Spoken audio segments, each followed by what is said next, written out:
Generator functions allow for creating iterators that generate items on the fly, making them ideal for working with large data sets or infinite sequences. The first generator example creates an infinite sequence of even numbers. It starts by initializing n to 0. The while true loop ensures that the generator keeps producing values indefinitely. Within the loop, yield n passes the function execution and returns the current value of n to the caller. Each time the generator is called with next, it resumes where it left off, incrementing n by 2 to ensure the next even number is produced.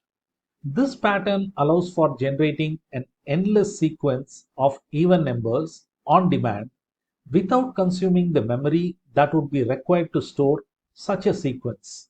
The generator for creating an infinite sequence of even numbers showcases the power of generators to handle potentially unbounded sequences with minimal memory footprint.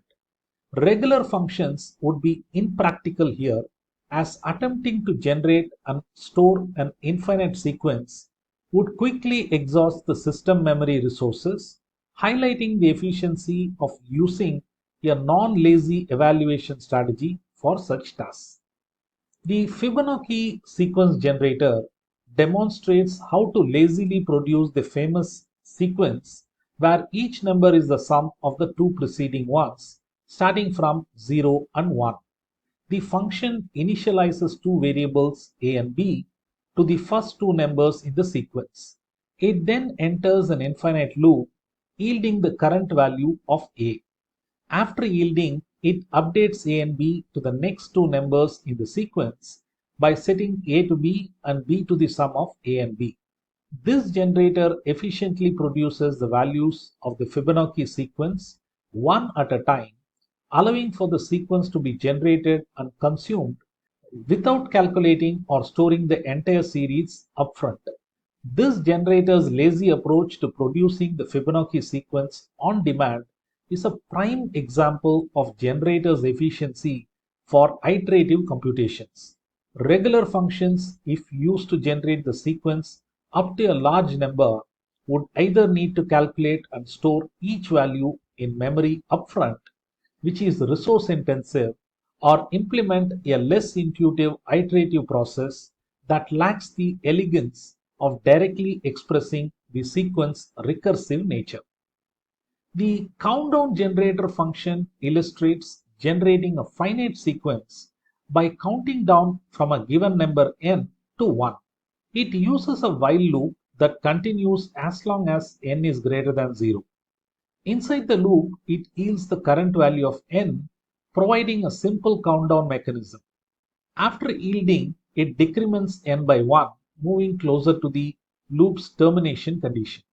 This example showcases how generators can be used not only for infinite sequences but also for finite sequences where each element is produced on demand, making it suitable for countdowns and similar tasks where a sequence of values is consumed sequentially. The countdown generator demonstrates how generators excel in producing finite sequences through lazy evaluation, generating each value only when needed. Regular functions for this task might involve creating and storing the entire sequence in a list before even beginning the countdown, which is less memory efficient and unnecessarily pre-computes values that may not all be used, especially in contexts where the countdown could be interrupted or not completed. While explaining the three examples, I use the term lazy. Is generator function really a lazy function? Well, generator functions in Python are considered lazy. This laziness refers to how they produce values. They generate value only when it is needed, rather than computing all values upfront. This on-demand value generation makes generators particularly efficient for working with large datasets or infinite sequences, as they don't require all data to be stored in memory at once. Instead, A generator function maintains its state between each call, resuming execution just after the yield statement where it left off to produce the next value only when the generator's consumer requests it. This lazy evaluation strategy significantly reduces memory usage and can improve the performance for data intensive operations.